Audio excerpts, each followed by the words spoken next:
What in the world am I going to do with over 18 dozen eggs and another dozen or two coming in every single day? Let's find out. Hi, if you're new to our channel, my name is Jennifer. Join us as we share our story of farming, family, faith, and rural living. So these are our girls. They have been working overtime the last few weeks. We are definitely in the midst of the spring egg flush. If you didn't know, eggs are a very seasonal food. They usually start laying again after their winter break sometime in mid-February when the days start getting longer, and that slowly ramps up over a couple weeks. And usually March, April-ish, at least here in Southwest Missouri, is when they are laying their little hearts out. We currently have 20 laying hens in this flock. We have a mix of black Australorps, buff Orpingtons, Easter eggers, and then some barnyard crosses of all of the above. So today I'm going to take you along with me in the kitchen as we make some of my family's favorite egg recipes to use up some of these spring eggs. And then next video we will take you along for a few more recipes, as well as I'm going to show you how I preserve our eggs for using them over the winter. So we are going to freeze dry some eggs, and we are also going to water glass eggs. That will be in the next video, so stay tuned for that.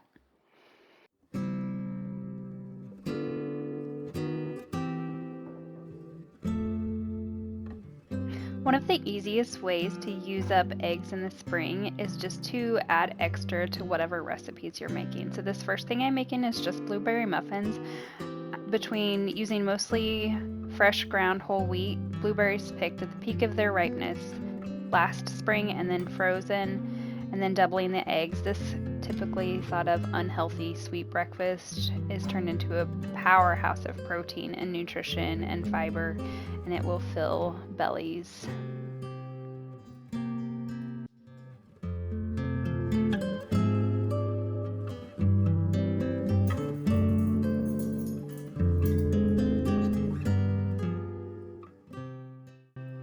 Of course, one of the easiest way to get rid of some of these extra eggs is just to sell them, which I do to friends and neighbors and folks from church. It helps kind of cover some of the cost of the chicken feed. So if you're local to me and you're in need of eggs, you know how to get a hold of me.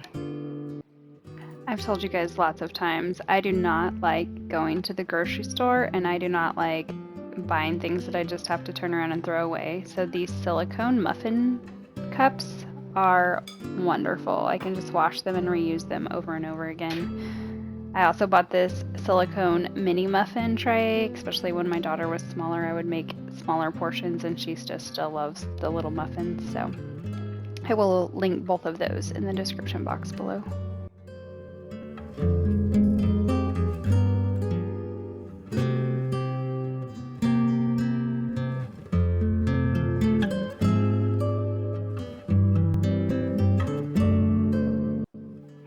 So the next recipe we're making is a Dutch baby, and this recipe in my mind is like almost free.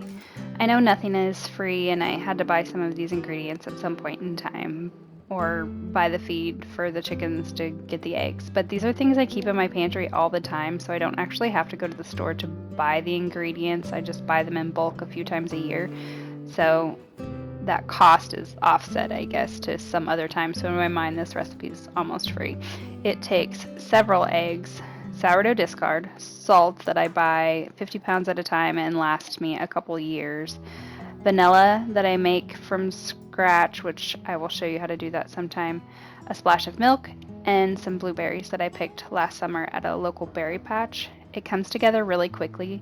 We actually had this for dinner one night, and then my daughter had it again for breakfast the next day, and then we had leftovers for lunch another day. So this fed us for 3 meals for something that cost nothing out of pocket in the immediate. Obviously, I did have to buy all those things at some point in time, but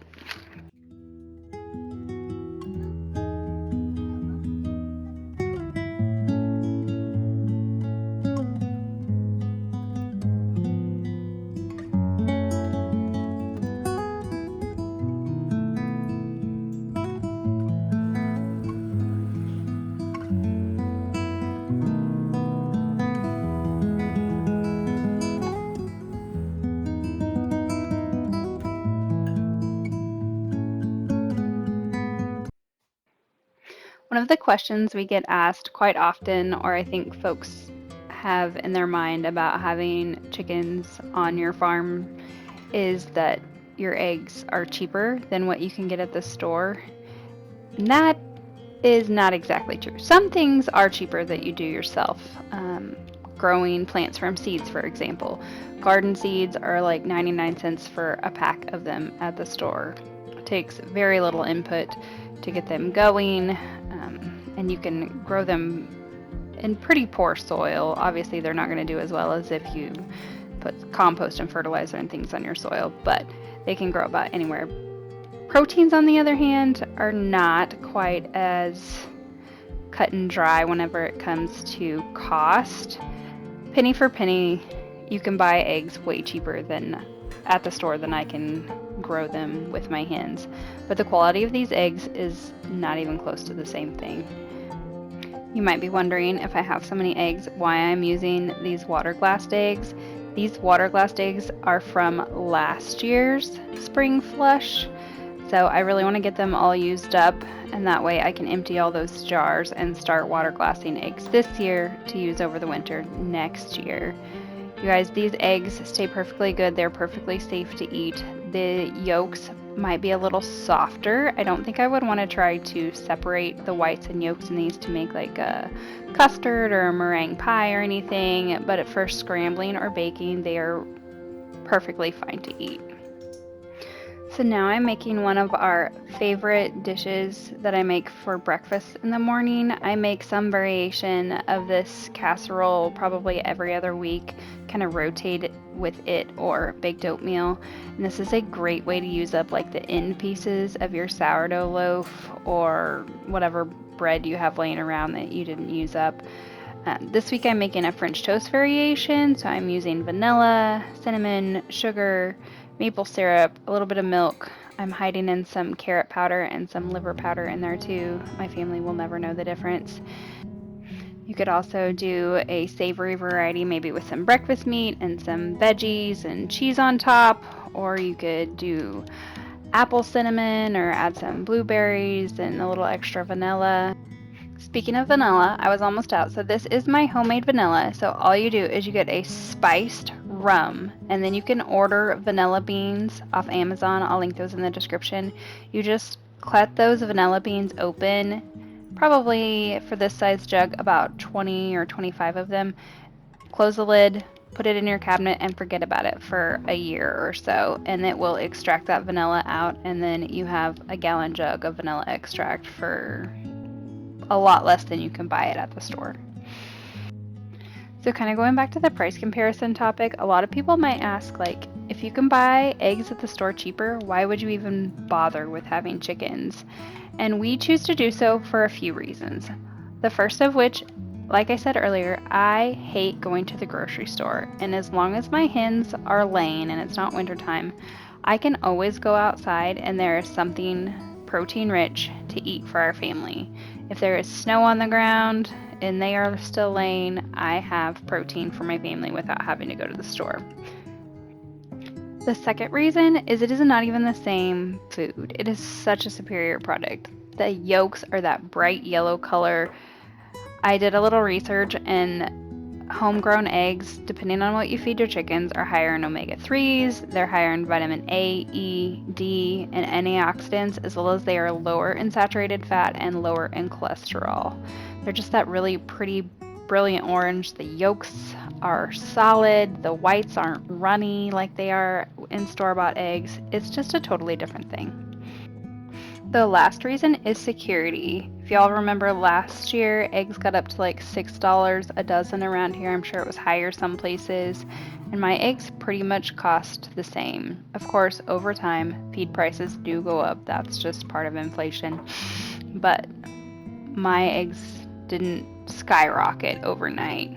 As well as, if I have laying hens, I have a food security buffer. If something crazy happens with the supply chain, heaven forbid something like COVID ever happened again, as long as I have laying hens, I have eggs and potentially meat. We keep roosters all the time. We can eat the chicken from those birds. It is not fantastic. It is not the type of chicken you want to eat just to have a chicken breast. That's not what they're made for, but that meat is there. You can stew it, you can pressure cook it, you can shred it in tacos or whatever, and it's fine. It's there if we needed it. Like I said, we keep roosters in all the time. We could hatch out more babies if we need to, and that food chain is always there. If there was a shortage of chicken feed, chickens are omnivores. They will eat pretty much anything you give them. There's very little that they will not eat. We could find something around this farm to feed our chickens. The easiest thing to feed them is milk from our dairy cow. Our dairy cow is so valuable, but that's a whole nother episode. The point is, we could find ways to feed those chickens so they could continue to produce food for our family.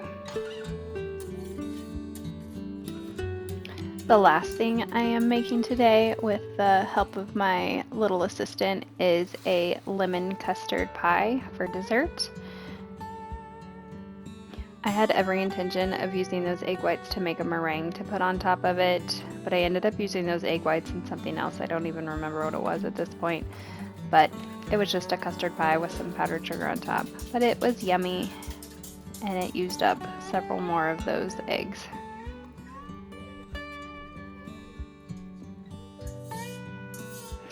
Be sure to come back next week as I take you along for a few more egg-heavy recipes, as well as show you how to preserve those eggs so you can use them all winter long. Thanks for watching and have a blessed week.